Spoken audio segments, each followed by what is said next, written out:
Welcome to the Highest You podcast, where leadership meets soul. I'm Kate King, a leadership coach and corporate shaman whose mission is to help leaders connect with their inner wisdom and authenticity to create meaningful impact in the world. There's a next level evolution underway in the emerging era of AI towards a more conscious, connected, human-centric leadership. In this shift, success belongs to those who lead not just with their minds and strategies, but from their hearts and highest selves.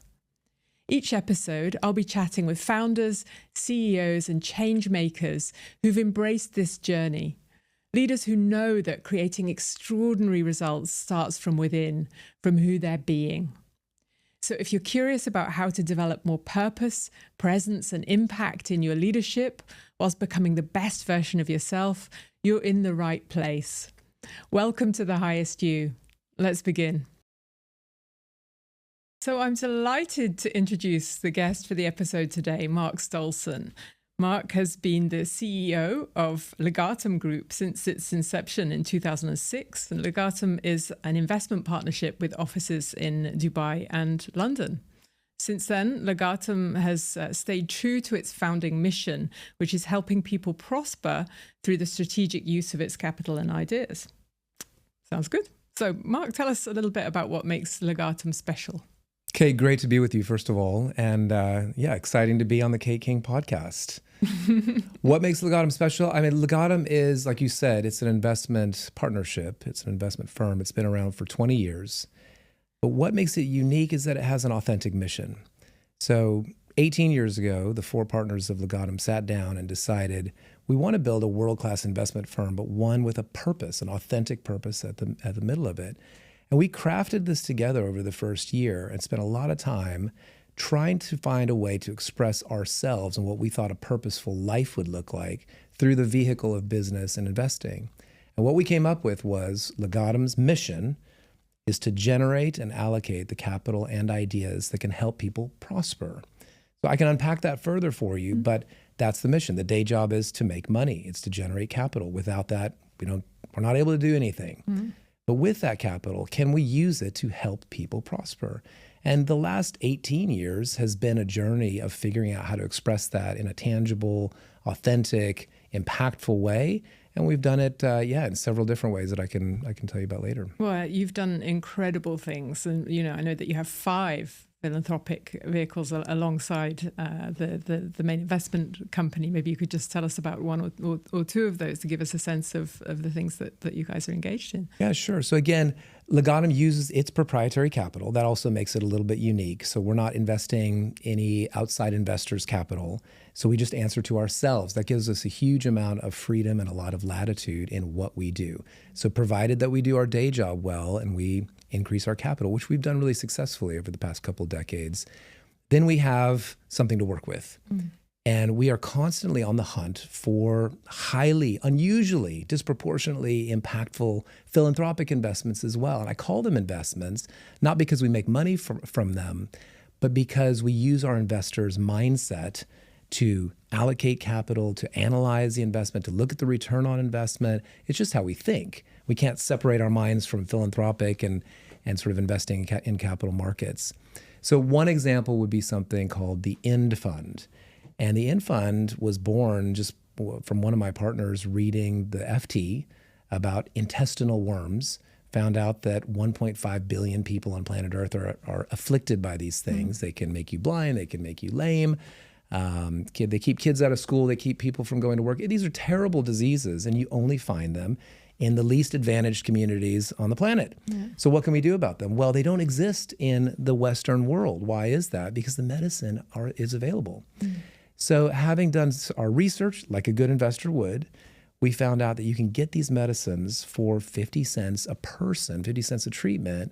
And we started doing some simple math and thought 50 cents a person, 1.5 billion people, that's a solvable problem. Mm. And that's a solvable problem in our lifetime. Let's go after that.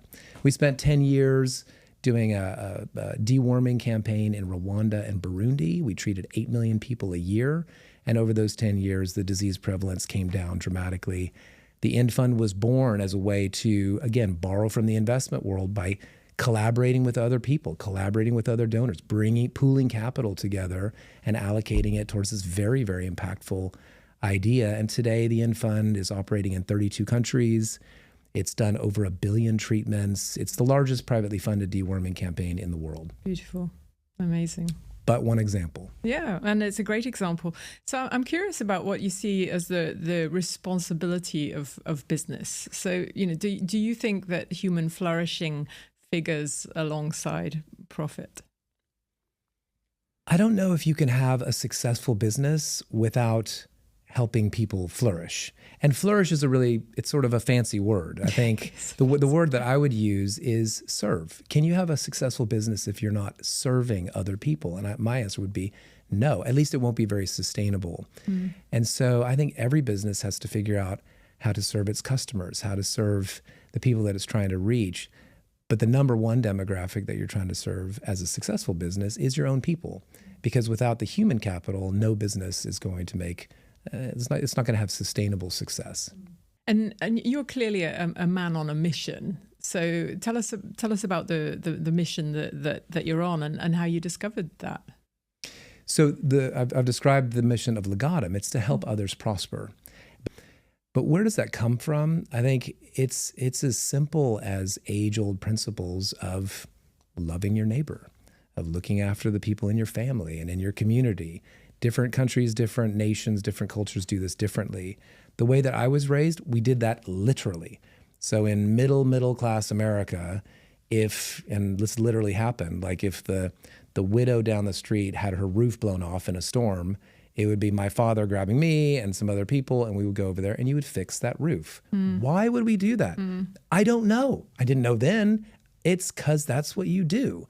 And then just sort of pushing that out a little bit further, as a child, my parents would take me on these church trips to Mexico, to the sister church, and we would do, work projects and things like that. Why? Again, as a child, you don't ask, but sort of that DNA is being implanted in you of like service and using whatever you have at your disposal when you're given the opportunity to use your agency to strengthen the agency of others.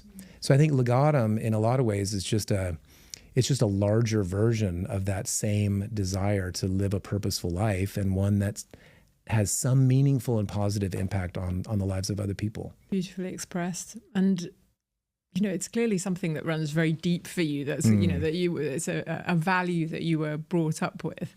I guess I'm curious about, how your values figure in your business life generally. How do you express those? Well, within the Legatum context, we have some very well-honed values that are not just spoken about; they're lived and they're really driven deep into the organization. And the first one is excellence and elegance. So when you have this mission of helping others prosper, you can very quickly get into this soft sort of squidgy, do-gooder mindset, thinking that, well, we don't have to hold ourselves accountable or we don't have to measure ourselves because, after all, we're just doing good for other people.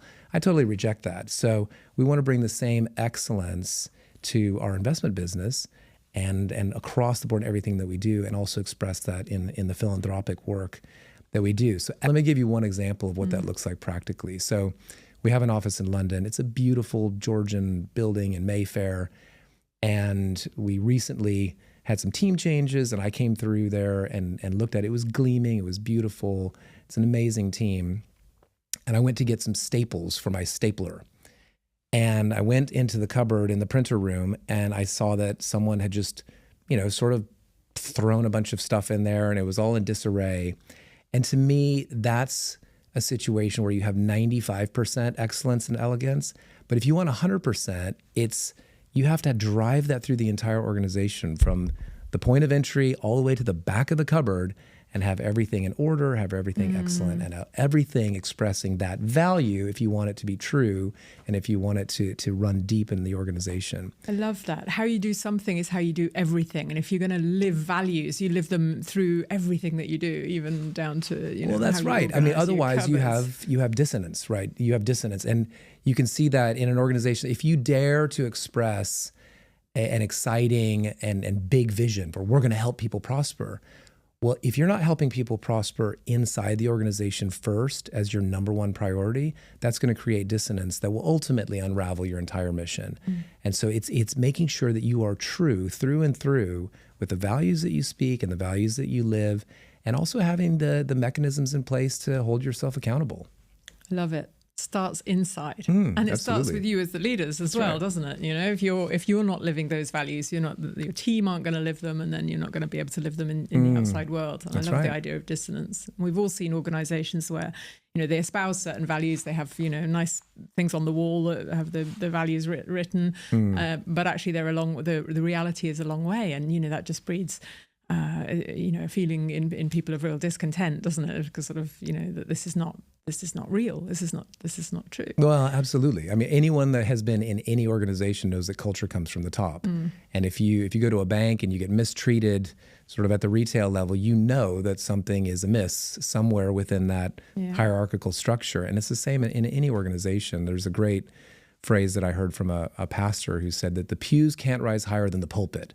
It took me a few minutes to figure out what that meant exactly. But the point is, if you're going to lead, you actually have to be the change you seek. You actually have to model the virtues that you want to see expressed throughout the organization. And that's hard because we're not perfect and we make mistakes. And so, but that's part of leadership as well, is owning up to your own flaws, your own failings, like where you got things wrong, but not getting it wrong over and over, and adapting and changing and improving, and driving that mentality through the organization as well.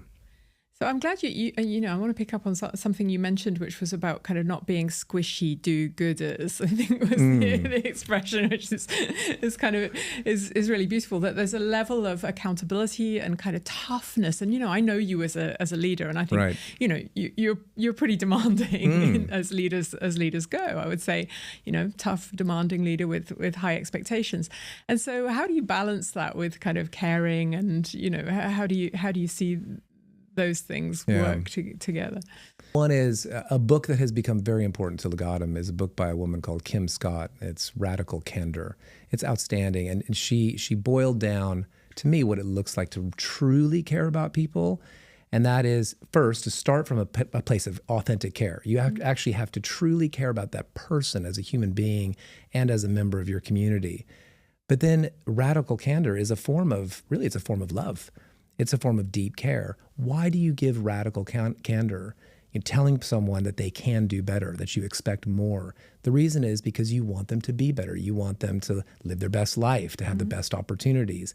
If you're coming from that place authentically, and here, you're not coming from a place of fear or disappointment or something else, but you're actually channeling authentic care and you're calling people higher, they can feel that. And if you do that over and over again and you do it well, you can create a winning team and a winning culture where people understand that they're cared for, but they know it's a demanding culture. They know that the standards are high. Over time, you find that, you know, for the people for whom that's a good fit, they love it. They love it because there is a sense of safety and a sense of comfort knowing that we have high standards. They apply to everyone, top to bottom, left to right. And that they're on a winning team. Yeah. I'm a big fan of Kim Scott's Radical Candor. Actually, I think the combination of caring plus challenge is super powerful, and you've elaborated it really beautifully. And yet, I think you used the word love in there actually. So tell us about, you know, whether you, I know Legatum does actually use love. I think it maybe even be one of your values. Is that right? So tell us about love in a business context and how you see that. So love in a business context, it's tricky, right? But if you go with sort of the ancient sort of Greek meaning, it's really is about loving your neighbor, loving your brother, loving the person that you're working with in that way. And I think, but that can be expressed in lots of different ways. So you talked about being demanding or tough. I don't like to think of myself or Legatum like that. And yet part of being a leader means making tough decisions. But again, the question is, what's your mentality about having to make those tough decisions? So one of the phrases that we have is that, you know, we want to see people celebrated, not tolerated. And if you've worked in a company, you know that there are certain people that are just being tolerated. And if you've ever been in that position, you know what that feels like, and it doesn't feel good. No one wants to exist and go every day to some group of people where they're just being tolerated. So one of the reasons when thankfully, rarely we have to let someone go. My mentality is, I want to see this person go to a place where they're going to be celebrated and not merely tolerated. So it's not just, you don't fit here, off you go. It's, I want to help you. I want to help you arrive at a place where you just have a better life and a better experience at work. So it sounds like a nuance, but when you apply it practically, it's really meaningful. And I'll give you one other, how do we express love in a corporate context?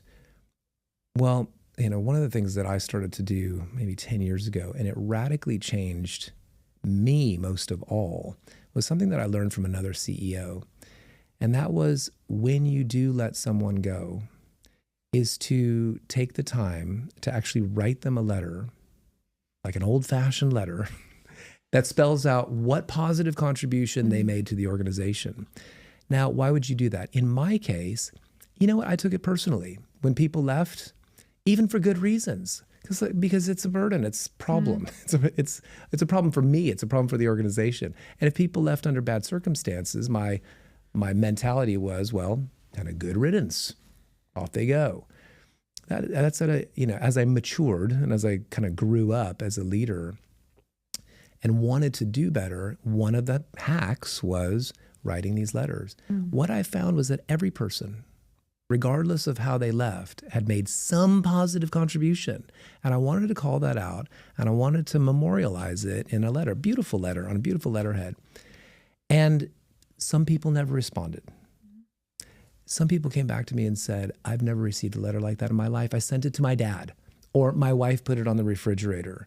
The responses that I got were diverse, but really interesting. And I found, though, that even if someone never responded, that didn't matter, because the person that changed the most was not them. It was me. The discipline of speaking positively about someone, even in a circumstance that's costing me something, changed my mind and changed my heart. Now, do you think that filters out to the rest of the organization? Absolutely. But that was a case of me having to change as a leader, and that, by employing some of these disciplines. And expressing love and appreciation. Yeah. It seems really simple, but not a lot of people do it. Not a lot of people do it. And actually, I think what we're very bad at is endings, particularly in organizations. Speaking personally as somebody who has been fired for being a really bad fit in an organization, I have to say it was absolutely a blessing and the best thing that ever happened to me, because, when you don't fit somewhere and it doesn't feel good. And so tell us, because you've been building a kind of purpose-driven organization and fit is very important. So talk to us a bit more about how you see fit. And I think you've got 3 C's, is that right? Right. I think most organizations, Legatum and I approached hiring in a very normal, I think, sort of industrial age mentality of, you have a need, you need to find a human being to fill that need, sort of to plug that gap. And so how do we do that? Well, we write a job description about what we need, and then we go look for a person that has the competence that can help us make that happen. Very normal. Then you hire a headhunter, and they go out and look for that person. You go through some sort of process. It's usually pretty lazy and sloppy. And it usually ends with a group of people who have interviewed them, none of whom know how to interview, saying, I liked them or I didn't like them. So it took me, sadly, years to figure out that that's not the optimal way to hire fantastic people, or people that would resonate with a purpose-driven company. That was the key. That's the important thing, isn't it? Yeah. That's right. But what I realized we were really looking for was character. The people that tended to succeed sort of disproportionately and stick around at Legatum were people of good character. So we started a process that just took years to figure out what we even meant by character, to actually define that very precisely. Super interesting. What do you mean by character? Well, we have 7 core virtues, and it's probably beyond the scope of this conversation, but we've distilled it down to virtues. And then we take those virtues and we plug them into our interview process in a very precise manner. So each person that interviews, someone who's interviewing for a job, they have a job to do. They're trying to drill down into one of those core virtues and trying to draw out a story or some sort of inference from what the person is saying to see if they have anything in their past or anything in their past behavior specifically that would give us some confidence that that is part of their character.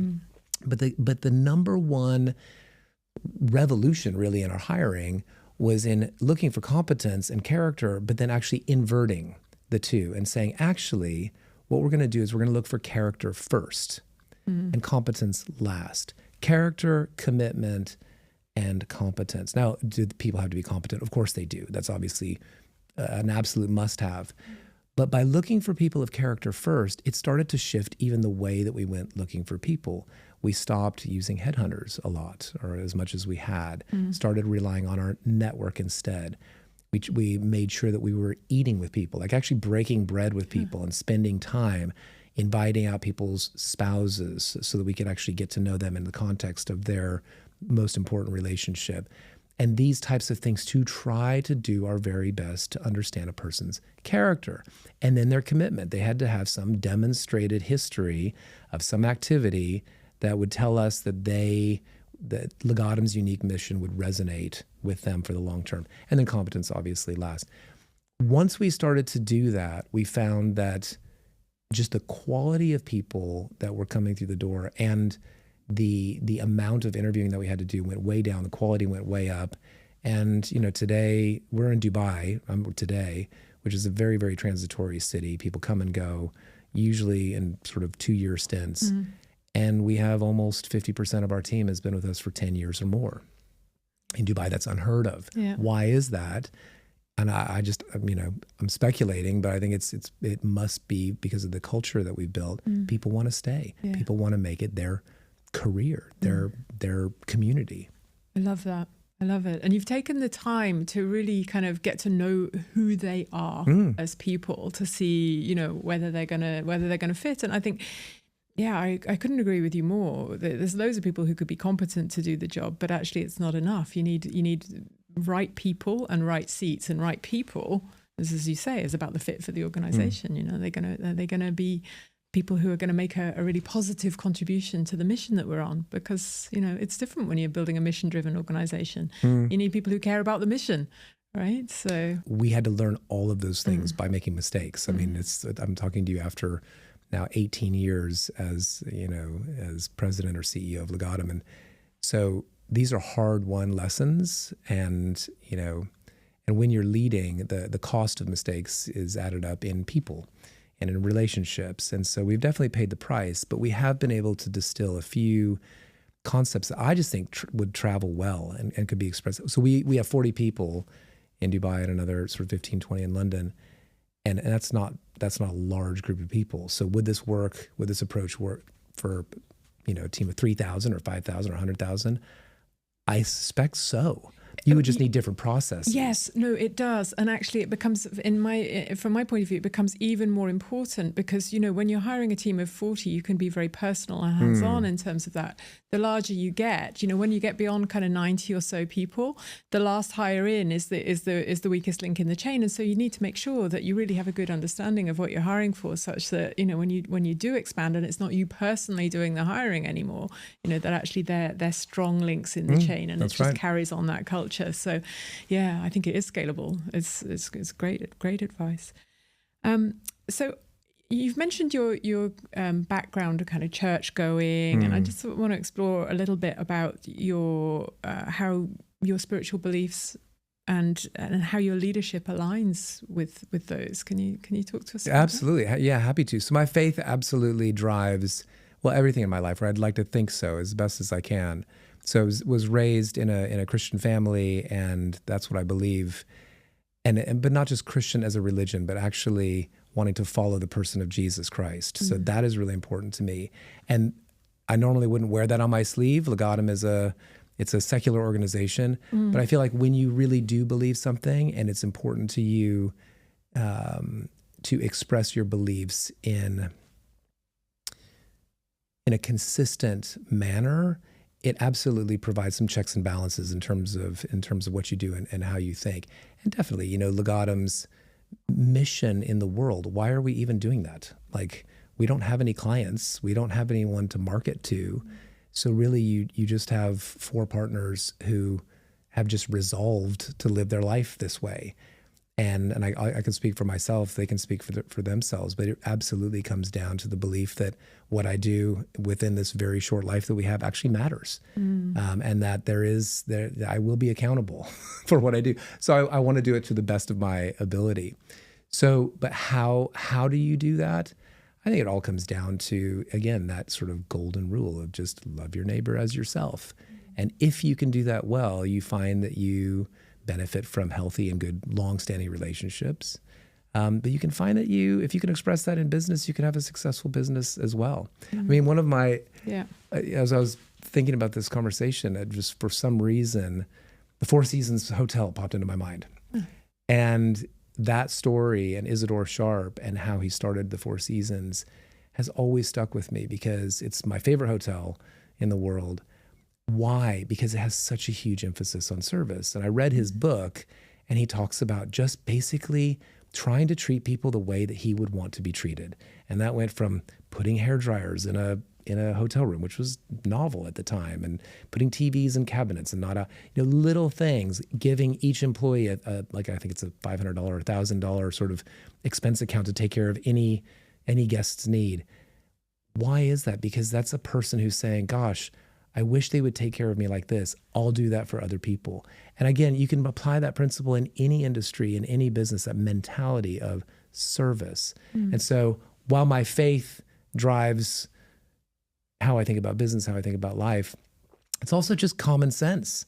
I grew up listening to Bob Dylan because my father loved him. And one of his songs says, you gotta serve someone. And so maybe part of my beliefs come from Bob Dylan. I don't know. And you mentioned the Four Seasons. I was having a conversation with somebody who works in finance at the Four Seasons the other day, and they were talking about the importance of their one value, which is treat people as you want to be treated. There you go.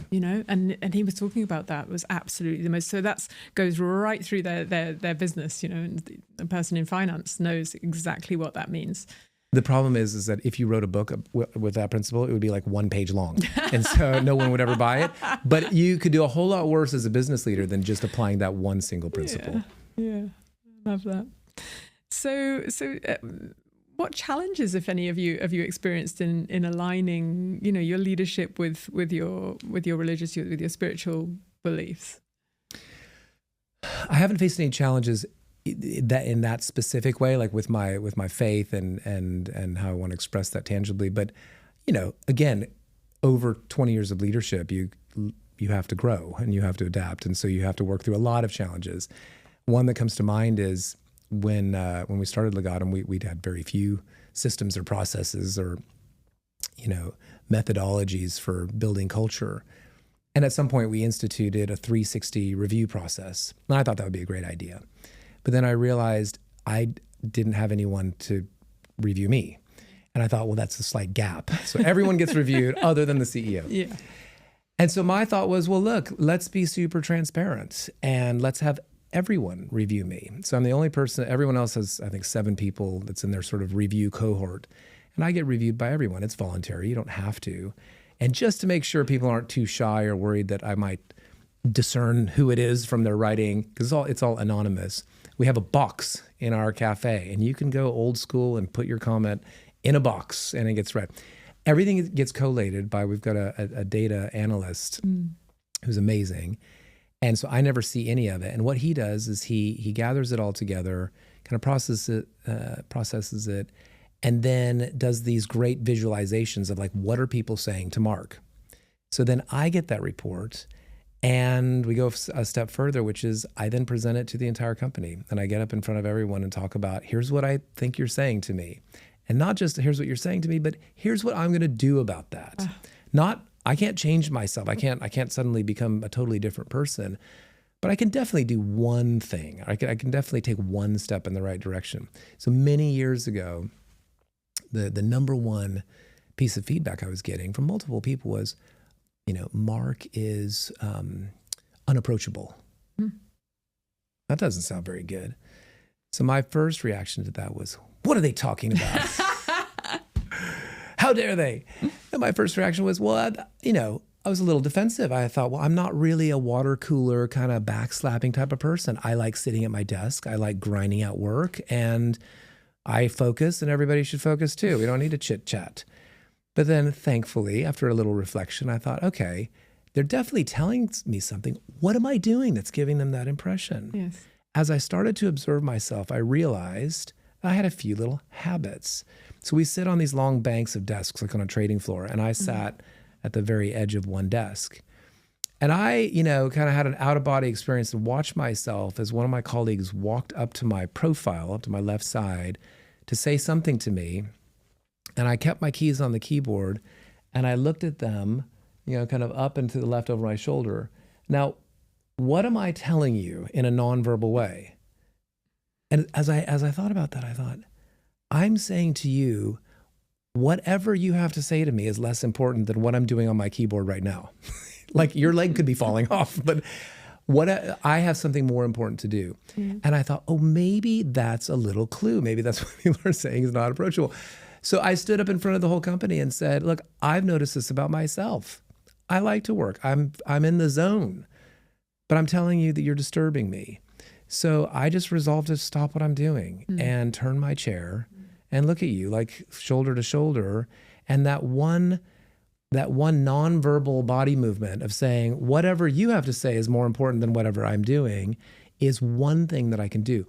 As a little corollary to that, I heard when I was talking about this to one of my friends, he said, yeah, you need to do that with your kids too.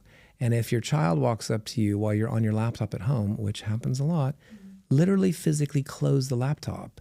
And so I started doing that. I just started closing the laptop before my kids started talking about whatever, about Legos or about, whatever was going on.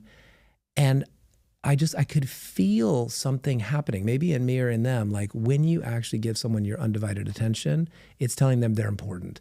So that's one example of how you apply your values. It's the power of presence. I think it's the biggest gift that you can give to people as a leader, actually, is really being present with them, of seeing them and showing them that they are important, that they're seen, that you take time to bring your full self to the conversation. I think it's really great. And I love the example. It's a brave CEO who takes feedback from the whole company about what they could be doing differently. So, I really salute that. Well, I mean, we have an absolutely outstanding team. It's a group of people that I really want their approval. I want to hear from them because I know that my desire is to make them better and their desire is to make me better. So it's something that I've come to really crave and look forward to. Yeah, Kate, maybe courageous at the beginning, but over time, it's something that I've come to really crave and desire. Why? My desire is to help every person on Legatum's team be the best that they can be, and that's their desire for me as well. And we're helping each other get better. So there's no courage required now. It's something that I really look forward to. I love that. Such an openness to growth. Yeah, really important. So what? You shared a number with us, but are there any other kind of practical leadership lessons that you can share with us about aligning who you are with how you lead? So Jim Collins, who is someone that I had the immense privilege of meeting, talks about a level 5 leader versus a genius with 1,000 helpers. If you haven't read the book, highly recommend it. It's good to great. So that's easier said than done. Like how do you operate as a level 5 leader? And another book that I've read that has become incredibly important to me and really become part of the foundations of Legatum is a book called Turn the Ship Around. And it's about a Navy admiral that turns around the worst performing submarine in the fleet to the best performing. But the way that he does it is effectively by empowering others. And again, that sounds very cliche, but he has a few basic hacks that I have completely shamelessly borrowed and implemented. So one of them is he talks about leaders develop leaders, not followers. And the way that you develop leaders is they have to exercise their own agency. When you're the captain of the ship, or when you are a decisive, demanding, confident CEO, you will be asked all the time for your opinion or what do you think? What do you think we should do? And a lot of the time, you have a view. And sometimes you might actually know the right answer. But most CEOs, I think, are all too quick and all too willing to be the smartest person in the room and offer the answer. And what I learned from this book was, rather than do that, employ the discipline of having the other person tell you what they're going to do. So they come to you with a problem. Mark, what do you think? Or Admiral or boss or whatever, what do you think? Here's the problem. What do you think we should do? And actually implementing in the organization a discipline where people come to you with a problem and then they say, literally, here's the problem, I intend to. Now it's actually quite awkward to begin to speak like that at first. But when you start writing emails where you start saying, here's the situation that we have, I intend to do this about it, it becomes fluid, it becomes natural. And you as a leader listen, and there's some space at the very end to ask questions. If you have a question, ask a question. Otherwise, the book says you say, very well. And what you find is with that one simple hack, you are disassociating yourself from the problem. You're listening. You're there to ask a question and maybe coach if necessary, but for the most part, you're just being kept informed. And if you're the captain on a submarine, how do you know everything about the nuclear power plant and all the weapon systems and the kitchen and everything else? Of course you don't.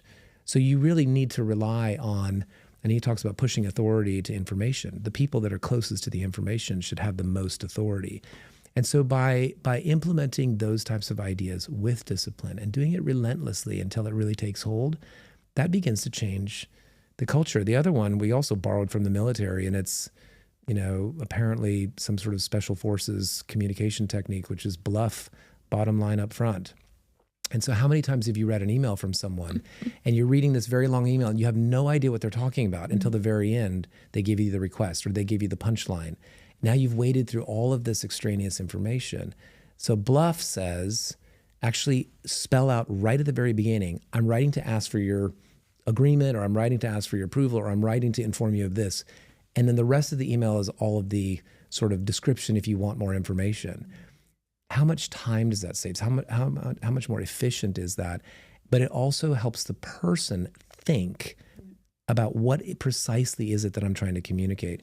So just employing these types of disciplines absolutely are a way of seeing excellence and elegance throughout the organization. I love both of those because they're about asking your people to do the thinking, and, not doing it for them. And that requires, us as leaders to tame our advice-giving monsters. And, to most people who make it to senior leadership do so because, they're pretty good at the thing that they do. And so therefore, they think that they're there to offer advice and to know it all. And actually, I think, what we expect from leaders now has shifted completely. We're there to help other people think and to grow themselves so that they can, develop and be able to tell you and run your organization for you. Otherwise, you're doing a lot of work. So thank you for sharing both of those. I think they're great examples.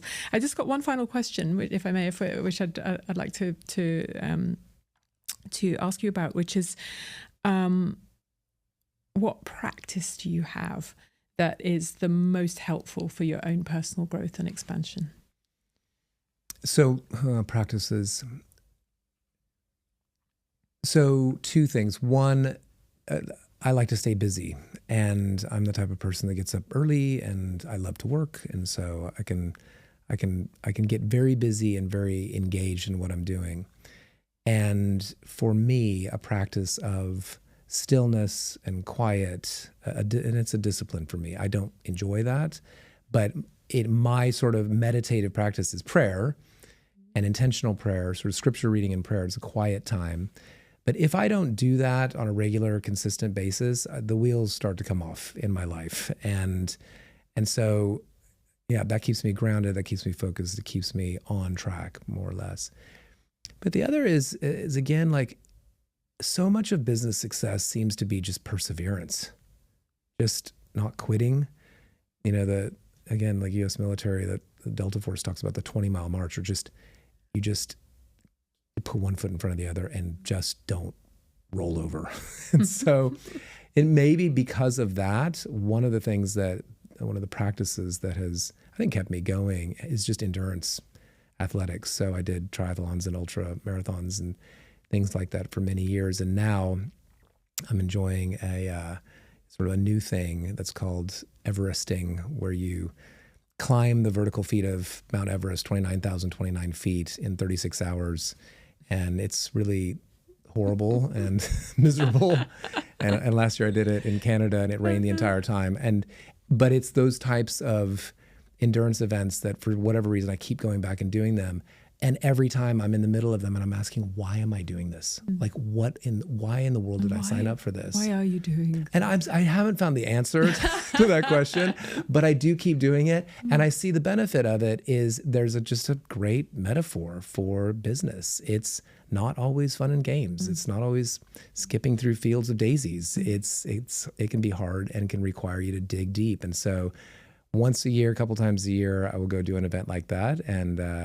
And it's humbling and it's hard, but it's exhilarating as well. Oh, love it.